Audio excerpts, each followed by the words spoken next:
Hello po mga kababayan, si Dante Maravillas, Bicolano vlogger, broadcast journalist from Albay. O ngayon, naintindihan na natin mga kababayan kung bakit si First Lady Lisa Marcos hindi kasama ng ating Pangulo sa pagbisita nito sa Amerika kasi na-invite ni President Trump.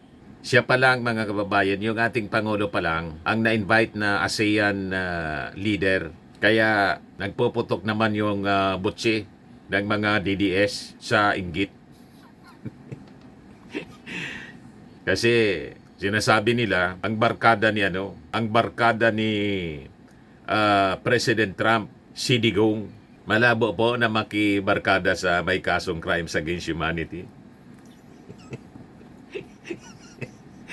Di ba? Makikibarkada ba naman yan? Noong panahon na presidente siya, siyempre pag presidente, kinakausap. Pag hindi na po, lalo may kasong crimes against humanity, si Trump pa. Di ba? O ngayon, di kasama si Lisa Marcos. Ang rason pala mga kababayan, yung First Lady may ibang lakad din. Hindi para iwasan yung mga pulis ng Los Angeles. Yun ang dinapalabas ng mga DDS po. Takutan niya na makulong kasi sabit siya doon sa pagkamatay, overdose sa cocaine ni Paulo Tantoco. Fake nga po yung report ng police. Na pinablish ni Bobby Tiglao. Fake. Tampered po. Altered. Dinoktor mga kababayan. Ano pa? O ngayon, yung First Lady mga kababayan, lumarga pa Saudi Arabia. Yan First Lady Lisa Marcos to visit OFW's launch one-stop shop in Saudi working trip. Yan napakaganda ng First Lady po. Iyakan na naman ito, yung mga DDS. Yan, report po. Mga kababayan ng News 5, touchdown in Riyadh. Ibinahagi ni First Lady Lisa Marcos ang ilang larawan sa pagdating niya sa Riyadh ngayong Biyernes, July 8. Umatake na naman po yung mga DDS. Sana mahulog. Di pinakita ang pag-alis. Mabuti may God bless you po. Ay, ito isa pa. Huwag ka na umuwi. Sabi ni Mian Manliques, galing-galing talaga ng administrasyon. Wala na akong masabi. Only in the Philippines. Sabi ni Edward Andres, asan kaya si Inday Sara? Baka magtatanim ng puno ng money tree o kaya nasa kanto, nagbabarbecue o kumakain ng quick-quick. Si Sara Duterte po, nandun pa sa The Hague, nagpapasyal-pasyal, habang yung ating Pangulo at si Mrs. Lisa Marcos, busy sa pagsiservisyo. Nakita niyo, si Mrs. Lisa Marcos, hindi man siya government official, First Lady siya. Hindi man siya sumusuweldo from the taxes of the Filipino people. Pero nagtatrabaho, tinutulungan yung ating Pangulo. Yung Vice Presidente na dapat magtrabaho, nandun sa pamamasyal sa The Hague, ang haba ng pamamasyal po. Para sa kanyang sariling interes, sariling pamilya. Ito, post ni Harry Roque. When we chanted Bangag Ngiwi in Butod under the bridge and BP Sara was in the bridge. Nandito sila mga kababayan. Walang ginawa, mga ntsaw. Yan walang ginagawa. Nandyan sila lagi. Mga kababayan, pati yung lugar, claim na nilang kanila, Duterte Park na ang tawag. Yan din si Anileto. Walang contribution sa pag-unlad ng bansa. Lahat lang pamimiruisyo yung ginagawa po. Pangboboska, panglalait, paninira, pagkatapos sasabihin ni Harry Roque, kung paimbestiga daw ng Congress, kasi may nag-file ng resolusyon, si Terry Ridon. Si Terry Ridon po, Bicol Saro Party List. Hindi man po administration party. Anti-Marcos nga yan Siya yung nag-file ng resolution para imbestigahan yung Dolomite Beach. Kasi, ang sabi ng MMDA, nakakontribute pa, imbis makatulong. Nakakontribute pa sa pagbaha sa Metro Manila. Wala na daw ginawa yung gobyerno, kundi manira. Kasi walang achievement. Ang walang achievement po, si Sara. Diba? Hindi magtrabaho. Pero si Mrs. Marcos po, hindi man opisyal ng gobyerno, First Lady, nagtatrabaho. Working visit. to Riyadh, Kingdom of Saudi Arabia to meet overseas Filipino workers and spearhead initiatives for their welfare. Para sa welfare po ng mga OFWs. Si Sara para sa welfare ni Digong. Ano ba? Yung barkada niya na si Jaime Marcos, pati yung bill na pinasa, sinabmit, ifinail sa Senado, ang pangalan po, PRRD bill, para sa welfare ni Digong. Ang susunod niyan, Kitty Duterte Law. Pulong Law, Basti Law, Sara Law, Hanilet Law. Lahat na yan i-sponsoran niya para sa proteksyon ng buong pamilya. Pati extended family. You see, may reaction nga mga kababayan yung isang abogado, mama, ibigay ko sa inyo. Ito siya, lawyer says Jaime's bill against extradition will make Philippines a haven for international criminals. Mamaya, ibigay ko sa inyo yung detalye. Dito muna tayo sa kwento kay Lisa Marcos na sub-sub sa trabaho po, pero hindi man siya government official. So sabi dito, the First Lady itinerary includes a visit to the OFW and OWA Servicio Caravan, a one-stop government outreach that offers services to OFWs including legal aid, financial support, and welfare counseling. Nakita na ninyo? Si Mrs. Lisa Marcos, parang si First Lady, former First Lady Imelda Romualdez Marcos, yung papel niya. Talagang tumutulong sa kanyang asawa. Yung asawa ba ni Digong na dalawa, noong nakaposisyon pa, tumulong. Di ba? Wala man lang papel mga kababayan sa presidency ni Digong. Kasi dalawa. Kaya yung sinasama ni Digong sa mga biyahe, si Sara, hindi yung asawa. Kasi kahit sila lito kung sino re-recognize na asawa. Proud si Pulong na maraming babae yung tatay niya. Sa pagkakaalam ko, anya 13. Mas matindi pa kay Jose Rizal, siyam lang. You see? Kaya hindi naayos yung bansa kasi yung pamilya nga hindi naayos. Magulo yung pamilya, magulo yung bansa. Kaya grabe kaguluhan. Mga kababayan, sa previous administration, marami yung na disgrasya. Kaya sila may kasong crimes against humanity. So sabi dito, the First Lady will also visit shelters for distressed Filipino women, workers, and children in the kingdom. This engagement, sabi po ni Jose Castro, reflect the administration's priority to protect vulnerable groups in the OFW community. The trip originally proposed and scheduled in the first week of July will highlight the steadfast commitment of the Marcos administration to the welfare of OFWs and their families. So aside from visiting OFWs, si First Lady Lisa Marcos will lead the launch of a new one-stop shop in Saudi Arabia. The hub aims to centralize essential services para sa ating mga overseas workers para ma-reduce yung processing time and improve access to assistance programs. Babalik siya sa Manila sa July 21, a day after President Marcos departs for his official visit sa Washington, D.C. Yun po ang dahilan kung bakit hindi po makakasama ang unang ginang sa US trip ni Pangulong Ferdinand Marcos Jr. Na ang sabi ng mga DDS, takotan niya kasing makulong. Iyakan na naman kayo niya.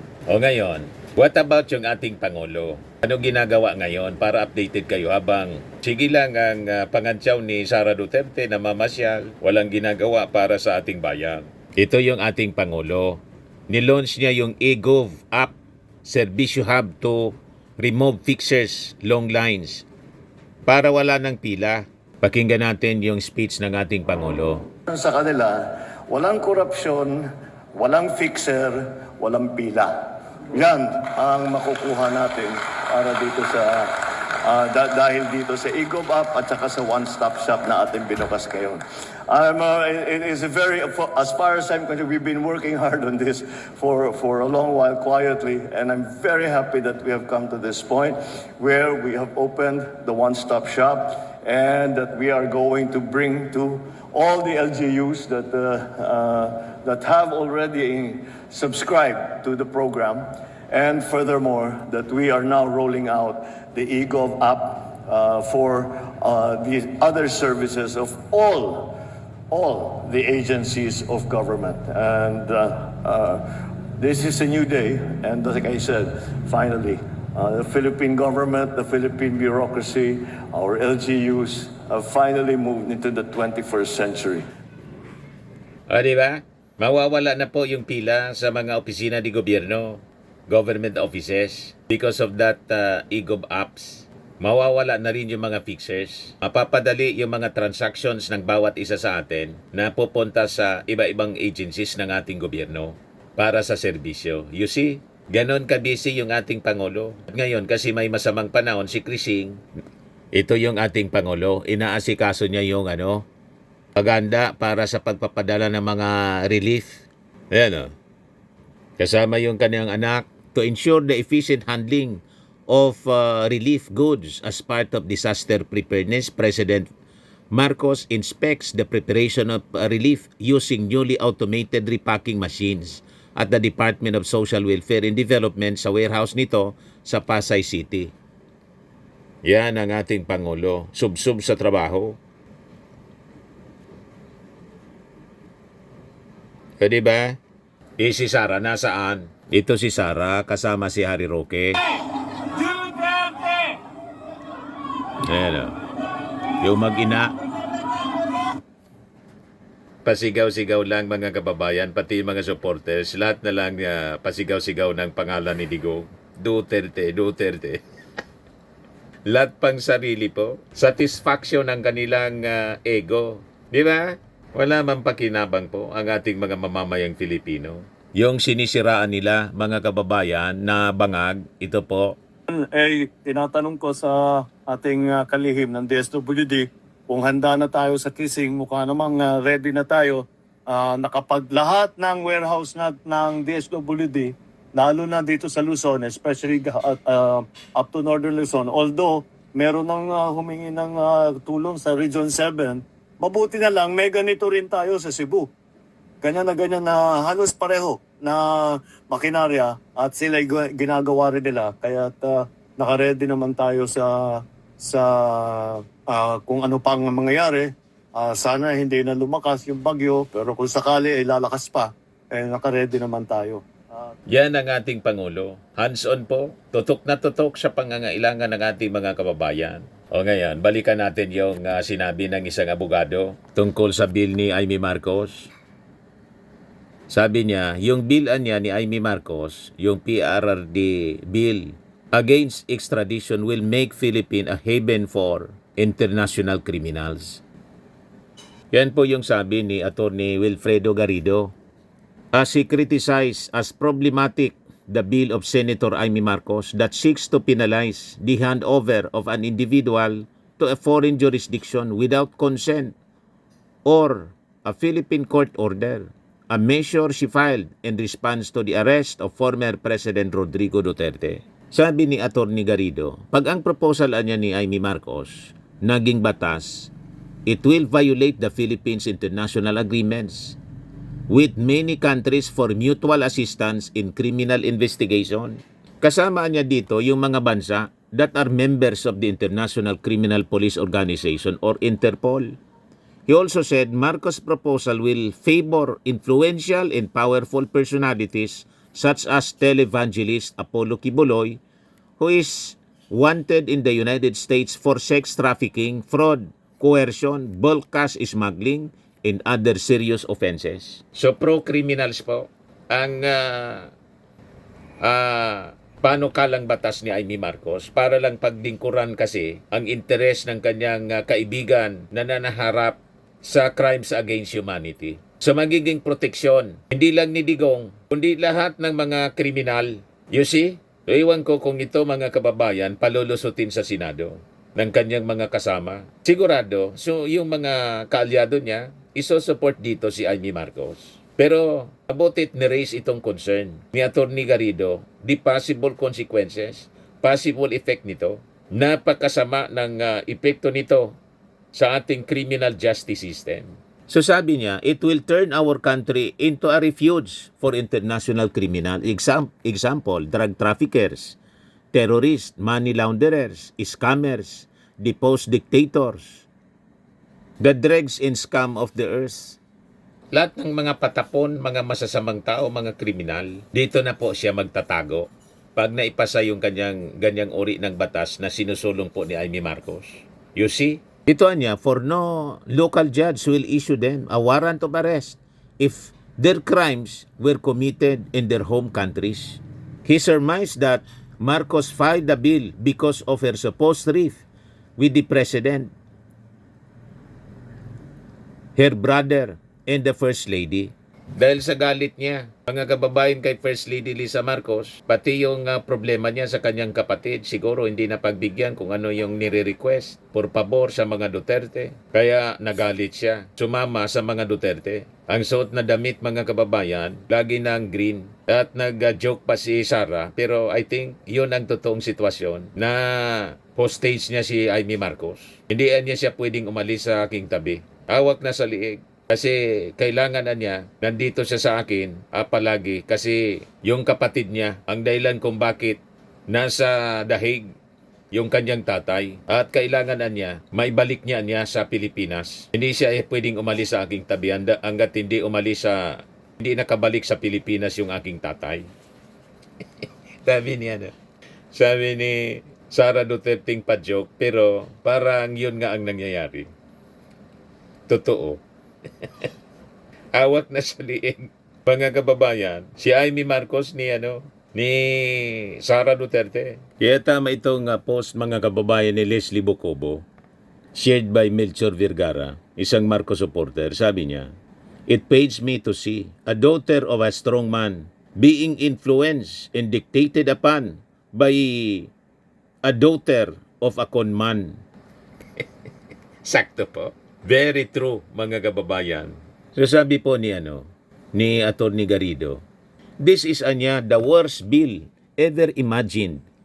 Amy should stop taking her hatred of her own brother and Lisa Araneta into a national tragedy by victimizing the whole Filipino people. Marcos dubbed her proposed measure the President Rodrigo R. Duterte Act and said it seeks to prohibit the extraordinary rendition of persons to a foreign jurisdiction. She filed the bill after she criticized the arrest of Duterte by Philippine officials and said it violated the law.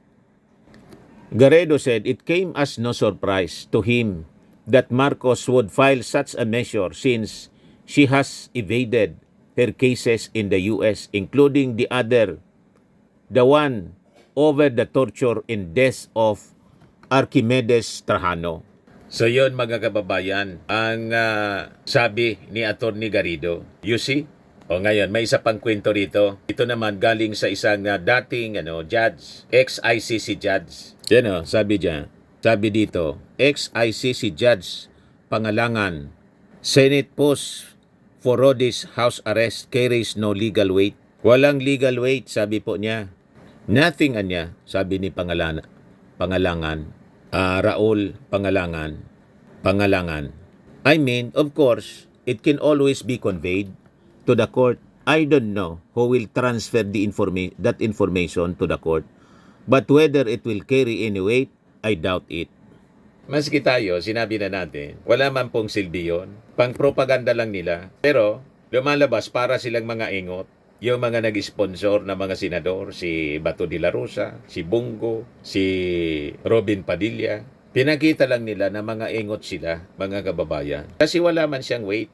Papansinin ba yon? Yung resolution, mga kababayan, the same resolution filed by Alan Peter Cayetano. Tapos, nakikiusap sa administrasyon. Kahit yung administrasyon, intindihin ba yon ng ating administrasyon? Na yung administrasyon, walang tigil na sinisiraan ng mga Duterte. Pagkatapos, hihingi ng pabor para impluensyahan yung ICC. Hindi gagawin yon ng ating administration, impluensyahan yung ICC. Kaya nga sinurrender si Digong doon. Nag-iisip kayo? So sabi po ng dating ICC judge, The ICC's ruling anya on whether to grant Duterte interim release will be based solely on the variables provided under the Rome Statute. Under the Rome Statute, interim release may be granted if the pre-trial chamber is not satisfied that the conditions for detentions are met. These are to ensure the person's appearance at trial, to ensure that the person does not obstruct proceedings, and to prevent the person from continuing with the commission of the crime. As to whether Duterte's health condition will be a factor in the decision, paliwanag po ni Pangalangan, this may come into play if interim release is allowed because the release can come with conditions. I imagine if the three grounds, one of those three grounds anyway is satisfied, then the humanitarian elements might be taken into account in the conditions. But I don't think they will go as far as what the senators are looking for. Galing mismo yan mga kababayan sa dating judge ng ICC. Walang weight daw ang post ng Senado, mga senador na kalyado ni Digong na hilingin ang house arrest para kay Digong. You see, mga kababayan,